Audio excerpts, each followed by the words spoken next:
Well, the election now is just 18 days away. A new national poll shows Democratic nominee Joe Biden holds an 11-point lead over President Trump. Other polls released this week show a tight race in the battleground state of Ohio, Biden holding just a 1-point lead there. In Georgia, Biden leads President Trump, as you see here, by 51 to 44%. It's been almost 3 decades since a Democrat carried that state in a presidential election. Let's talk about the stakes right now with the professor of political science at Stony Brook University, Helmut Norpoth. Helmut, it's good to have you back. Thanks for being here. The last time we spoke to you, you told me that you thought it was going to be a resounding win by President Trump. Your reaction to the polls right now, what are you seeing in terms of the state of play? Well, thank you very much. I'm glad to be back with you, Maria.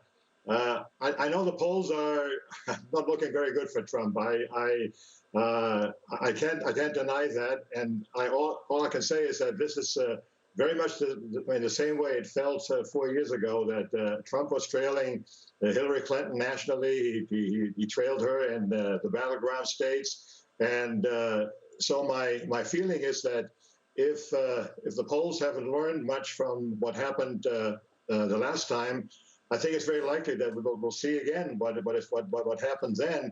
Plus, as you discussed in your previous segment, the scandal coming up about Joe Biden, very much sort of the same kind of dynamic that happened 4 years ago with Hillary Clinton's email problem sort of surfacing at that time again.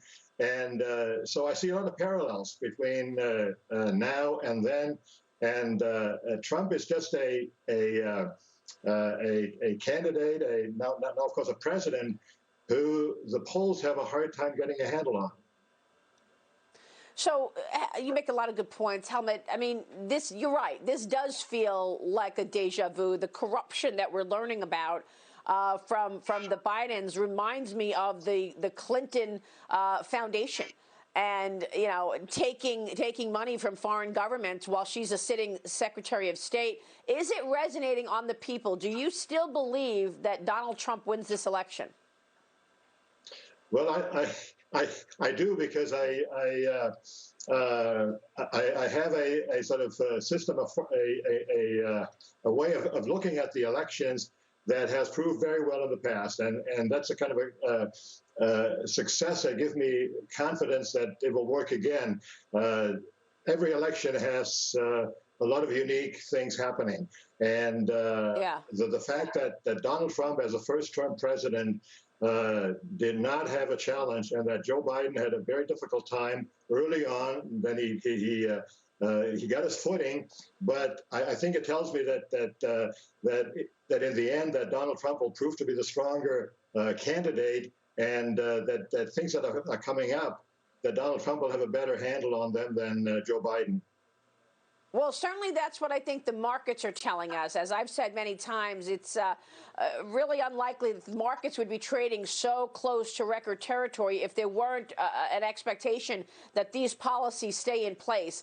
Let me switch gears and ask you about China, and in particular China and Russia have been elected to the United Nations Human Rights Council. This happened earlier this week.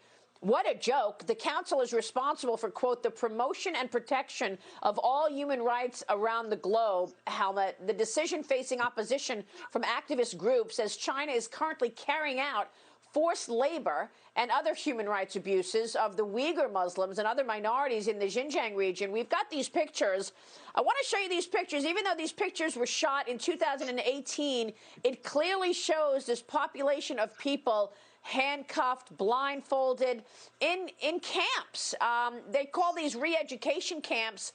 Some people call them a lot worse than that. The Trump administration pulled the U.S. out of this council in 2018. Helmut, in retrospect, seeing that they're putting China on the UN Human Rights Abuses Council, obviously a good idea that the U.S. decided to leave. Yes, I think so. I think it certainly makes a mockery of the UN. And I mean, the question is, I mean, how much will this be exploited in the campaign? I haven't heard anything yet. I mean, I don't think most people have heard about it, even probably less so than about the scandal engulfing Hunter Biden. Helmut, thank you. Thank you, Helmut. Helmut Norpoth joining us there.